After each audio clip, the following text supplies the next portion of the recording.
Love a show, man. Backspin, Sirius XM. My man, Mr. Bun B, is in the house, and Professor Penn is here. Good day, gentlemen. Hey, thanks for having us. How are you? How are you? How are you? You are doing something spectacular.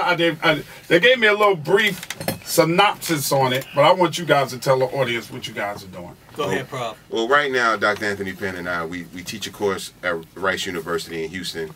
The course is Religion and Hip Hop Culture. We've taught it for 4 years now. Doc has actually taught the course himself in some form or fashion over the last 20 years. A little over 4 years ago, he asked me to come in to the course at Rice University and just be a guest speaker, a guest lecturer, and be a guest of the course. Talking to him before the course, you know, conversations with him, I was like, yo, I get this dude. I get where he's coming from. Because I was like, you know, this is a college professor. He don't know nothing about this, you know. Right. But he don't know about this rap life, you know. Right. But meeting him, I'm like, yo, this dude, he knows more than I think people probably giving him credit for. Like, he really not only understands the music, he understands the culture. He has a deep appreciation for the culture, and changed my whole mind about the academy and the people within the academy. You know what I'm saying, so to speak. So after doing the class, you know, he and one of his students, graduate students, Andrea, actually asked me would I want to come in and co-teach the course with him. Now, I ain't got a college degree. I don't come from a teaching background, you know, but this was an opportunity for me to show hip-hop in a way that has never been shown before, to have hip-hop reach another level of appreciation, right? And to have hip-hop really live in the academy in a real way, not just through references in curriculums, right? Not just different quotes from books or different songs or whatnot. Like, to have living, breathing hip-hop culture on the university grounds, right? And it's been one of the best decisions I ever made. Like, this was one of the things that I thought, you know, don't do this, right? This ain't you. It's not your world. They're not gonna understand you. Don't do it. But you know, people around me was like, you got to take advantage of this. Doc kept telling me, like, you can do this. I trust you. I believe in you. I wouldn't bring you into this if I didn't think you could do it. And again, man, it's one of the best decisions I ever made in my life. Wow. So tell me about the course, Professor Anthony Penn. Well, first off, I've been teaching for 21 years and been doing this course for 20, but I've been a hip-hop fan for longer than that. Okay. So once I got to Rice, I had an opportunity to do this thing for real, and that involved bringing Bun into the classroom. So we wrestle with some hard issues. We're looking at the intersections, the connections, and the points of disagreement between religion and hip-hop culture. And we highlight in the course the relationship between Christianity and hip-hop and Islam and hip-hop. And then at the end of the course, we wrestle with a different question. Is it possible that hip-hop has replaced these traditions and that hip-hop is now a religious tradition? Oh, wow. That's pretty deep right there. I would say hip-hop is religion in some people's homes. Yeah. I would honestly say so. And I think religion has always played a part in hip-hop. If I'm not mistaken, I think the first person I ever heard say anything about Islam in hip-hop was Kwame. I think Kwame was the first person that I believe, he said, my sole chief belief is that of Islam on the song The Rhythm. I had never heard anybody say that or touch on it or even mention it. You know, there was guys that were 5%ers and things like that, but there was nobody that was just like really said out and out that this is my sole chief belief. So that's an interesting concept between hip-hop and religion, because usually you don't discuss those things in the same room.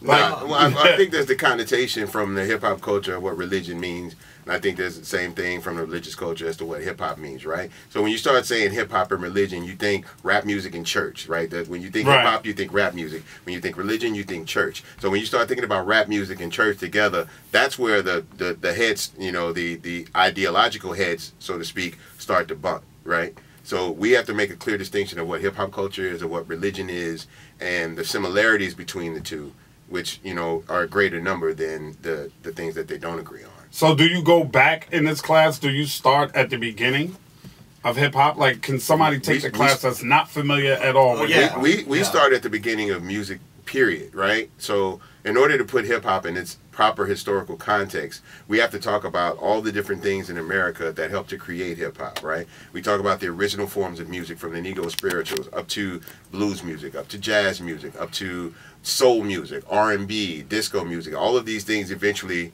inform and help to create hip-hop culture, right? The dancing, the music, the emceeing, the graffiti, all of these things are just a part of other elements of American life, right? Things that existed in this country, some things coming in from other countries, right?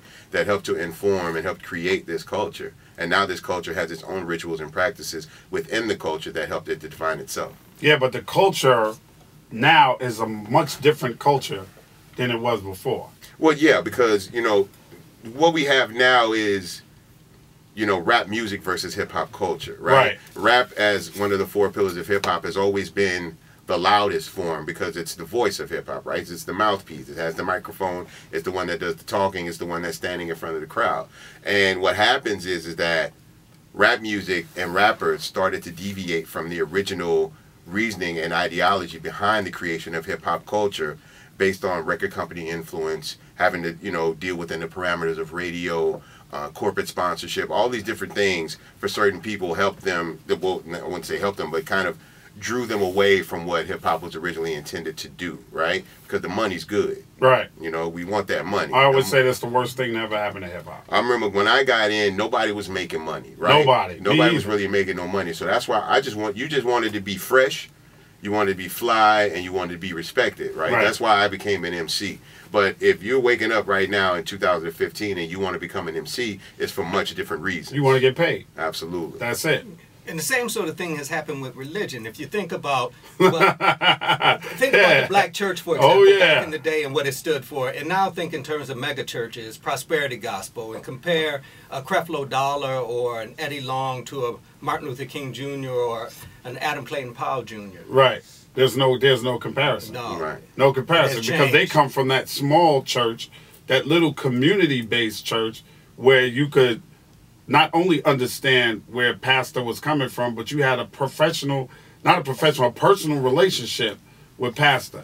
How do you have a personal relationship when you're one of 23,000 or 40,000 in a mega church? Not only that, Ed, keep in mind that a lot of us lived like in the same neighborhood with your pastor, right? That's right. So if you went to church in your neighborhood, you lived in your neighborhood, everybody in the pew lived in the neighborhood, the deacons, pastor and the his ushers, children, everybody the lived choir, in the neighborhood, right? So the neighborhood. So there's no real difference between your quality of life and my quality of life, right? We're all in this together trying to improve our qualities of life.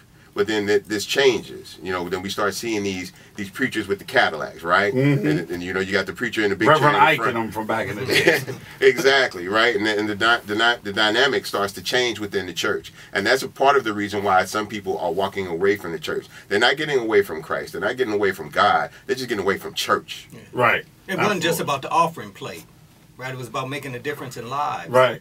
Yeah. Now it's about the 20% tithes or the biggest athletes or hip-hop artists that you could get to come to the church. And the ATM machine that's in the hallway. This is basically the perspective from which we teach from, right? This is a big part of the foundation that we built this class on, what Sean is talking about, the perception of hip-hop culture and the way it's being promoted and marketed to the masses as opposed to the way that you and I know the culture was meant to be perceived and the way it was meant to be represented and presented to the people. And the same thing with churches. And like he said, there's a very big difference between being religious and being spiritual, right? Because religion deals with the institution, right? And spiritual deals with the connection. And there's the difference. Yeah, absolutely. Now, Dr. Penn, you were saying, Professor Penn, you were saying that you were a child preacher? Yes, sir. For how long? Oh, I started preaching when I was a preteen, about 12, and stopped when I was about 25. Now, what made you stop? It wasn't serving the purpose. That I was in the pulpit answering questions that folks weren't asking, right? And the hard issues of life, I didn't have a response to, right? I'm in the pulpit. Give me an example. Well, so I'm preaching in New York. I was an undergrad in New York, and I worked at a church in Bed-Stuy. And from there, I worked at a church in Roxbury, right, in Boston. And I'm the youth minister, and I'm dealing with kids who are dying, who are having an easier time thinking about the eulogy they want than thinking about a bright future. And I didn't have much to say based upon my position as a preacher. When I talked to other ministers about it, their response was, let the people get happy with you. Well, shit, happy about what? Life was rough, and I didn't have a good response. And I could not be a hypocrite. There were a lot of things I was willing to be, but I was not going to be a hypocrite. So I couldn't be in the pulpit preaching what I didn't think worked. Right. So I left. Oh, wow. That's pretty deep. That must have been a struggle for you to leave. because from the time you were 12 or 13, you felt like you was doing God's work, and then to walk away from it, like how did you break away from it? You know, it wasn't that hard because I had always been taught to do what I thought was right, and the consequences you just deal with. And so for me, this was the right move. It was right, and I was willing to deal with whatever came. And so having integrity, being responsible and reasonable, and being about the business was much more important than whether folks thought I had slipped away, whether they thought I was now going to hell. That didn't matter. I had to do what I thought was right. Pastor them backslid. I can imagine the rumors that was going out about you. There's some woman done got it. Hey, but there's nothing wrong with walking away from the church in order to get closer to God. If that's what you need to do to get closer to God, then so be it. So that's what they were telling you, to let the people be happy? Let the people get happy with you, no, right? Just hoop. Give them something to holler about, and that'll make it all right. And that just didn't work. They don't put no eggs in the refrigerator. That just didn't work. In the course of this interview, because Dr. Penn and I have actually just finished editing a book in conjunction with the course with a woman, with the Rice course from we partnered with another writer as well, Monica Miller. She's an instructor over at Lehigh University. So there's a book that we've edited based on the context, the themes, and the ideas behind the class. That's one of one of the resources that we're drawing from in conjunction with this class. So that's coming in the summer. It's May. That's coming this May. So that'll be my next literary piece, and then we're gonna backdoor at some point with another coloring book. You know, we're going for it again. But yeah, definitely within the context and confines of the course, we talk about how, for some people, in certain cases, hip-hop actually replaces religion as the source from where they draw their inspiration and the way that they choose to deal with the harder questions, right? Because you hear so many people talking about, especially within Catholicism, I hear so many people that get caught up, like, you know, it's all about practices. Nothing seems really personal. It's all about, you know, repetition of tradition, a repetition of rituals, right?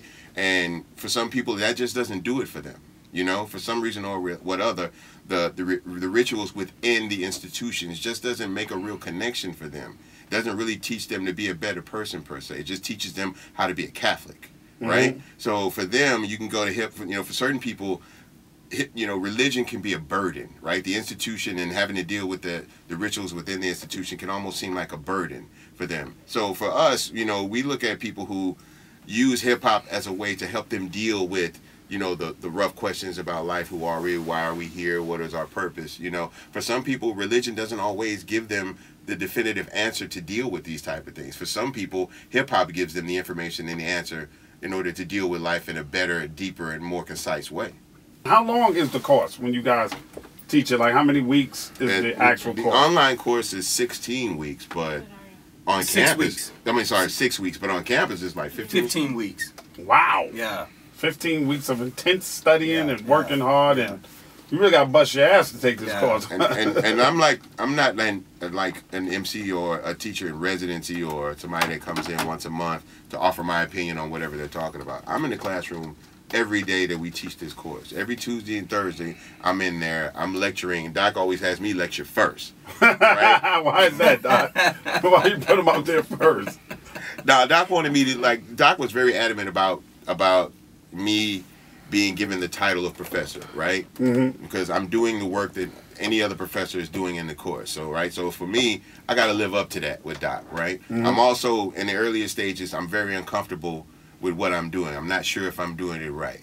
But the only way to get to where you're doing it right is to just keep doing it. Right. So Doc is like, look, you get out there, you got to take the lead. If there's anything I feel maybe I need to fill in or change the conversation or pull it around or whatever, then I'll come in after you do that. But for the most part, Prof, you got it. I believe in you. Go out there and do it. And kind of demanding me to putting me in that position and pigeonholing me into that position, I had no choice but to deal with it and get over it and get over myself, to be honest, you know? So when they at home doing homework, you was at home doing homework too? Without question. I probably put more hours into structuring my lecture than they probably did dealing with the homework. Yeah, I get phone calls. Doc, I got this question. I've been doing this reading and I got this question about it. So he's been prepped. It is no question about it, but I knew from the very beginning that he would. And it's important to say that Bun is absolutely right. He doesn't miss class. If I'm truthful about it, I've missed more classes than Bun has missed. Why Bun? Why him? There's a million MCs out there. 1,000,001 in Houston. Why Bun B? Well, one, because I appreciate him as an artist, but I did some homework, and I also knew that he was reasonable, accountable, responsible, and thoughtful. Right. So I was taking a chance, right? This is what I do at Rice. I've been doing this course, but I was taking a chance in opening this up in a different way and doing it differently. So you never dealt with an actual artist before? Well, not coming in and sharing this on an ongoing basis, because Bun wasn't just visiting. Right. We made him a distinguished lecturer, a certain type of relationship, and I needed someone for whom this was going to be real, that they were going to show up when they needed to show up. We're going to do the work and be about the business. And everything I knew, everything I heard indicated that Bun was the guy. Oh yeah, he's absolutely the right choice. Yeah, absolutely the right choice. Thank you, thank you. Without a doubt. I'm humbled. Well, there's more than 3 men, 4 men in this room that really love hip hop, and 2 young ladies that really love hip hop. We are all in this together. See, I love a show Backspin Sirius XM. How can people get this course? Can the average person just take this course, or you have to be a? How do you get the course? Everybody that's listening to this broadcast right now can take this course. You don't have to be in Houston. You don't have to be in Texas. You don't have to be a college student right now. Anybody that wants to take this course that has an internet connection can take this course, right? You go to www.edx.org. You look up religion and hip hop culture. You find the course. You do about maybe 3 clicks, a little bit of typing, maybe we'll say 5 clicks, a little bit of typing, bam, you're there. You're ready to go. May 24th, the class activates, it goes live, and you're in position to take the 6-week sessions. Oh, that's great. And it's free. That's important. And it's free? It's free. Yeah, I don't know why I keep forgetting to say that. It's free. Free is everything. Starts March 24th. Y'all hear that? It's free. It's free. Starts Free. March 24th and it's free. Wow. You can't beat that. No, you can't beat a free course. You have no excuse now to not take it. Yeah. And it's not like if, when it starts on May 24th, the six weeks go online, right? And they're available to you, right? But you don't have to take them specifically within a 6-week window, right? If you got a lot of other things going on, you can only get to certain parts at certain times, you can take it at your leisure. You can take it at your pace, right? But just make sure to go through the whole thing, do the work. Trust me, it's beneficial to you. It's an incredible conversation that we're having, and we really want people to be a part of it so much that this class is being offered for free. I mean, things change, right? The world changed, and we can't all keep doing the same thing we're doing all the time, right? The culture has to change. We try to keep it to ourselves, but then at the same time, we give it out to the world, right? So when it goes out into the world, you can't be, you can't be upset about how it comes back all the time, right? And when people got in the game, when I got in the game, they got in the game for a different reason, right? There wasn't a lot of money to be made off of rap. It was really more about reputation. It was really more about representation, right? So that's why a lot of people got into it in the earliest days of hip-hop. Then people started realizing that hip-hop as a culture was starting to spread throughout the country, throughout the world. And the further it spreads, the more money that gets accumulated within the culture. So now people that were doing this strictly for the love are now able to make money off of it. But even though they're making some money off of it, other people are making more money off of them than they are off of them, right? So as we go further, hip-hop becomes smarter. We learn how to take more advantage of the situation. We learn how to make money off of our art form ourselves. We don't have to go to everybody to get money to create rap music, right? So then the world realizes that we are the connection to the young generation, right? We are the voice that speaks directly to them. So you have people that live based off of the people that they do business with, right? So everybody wants the hip-hop demographic. Everybody wants that audience. So people start throwing money at a lot of people who hadn't had that kind of money thrown at them before. That's right. And when you never really had money, sometimes you don't really know what to do with the money, and then when you get that money, it's like, okay, I want to keep getting this money. What do I need to do to keep getting it? So hip-hop was something that was built on reputation and representation, but it became something that for a lot of people who never really saw that kind of money, an opportunity to get that money. And you can't blame people for wanting to take advantage of that, right? So some people who really did have a love for the craft and the art form started finding ways to make money off of it. But then as you go into that and people see more and more rappers that are millionaires, rappers that are businessmen, creating companies, making all this money. Now everybody wants to be a rapper too, but not for the art form, not for the craft, but to be able to make the money like everybody that they're seeing, right? So people want to rap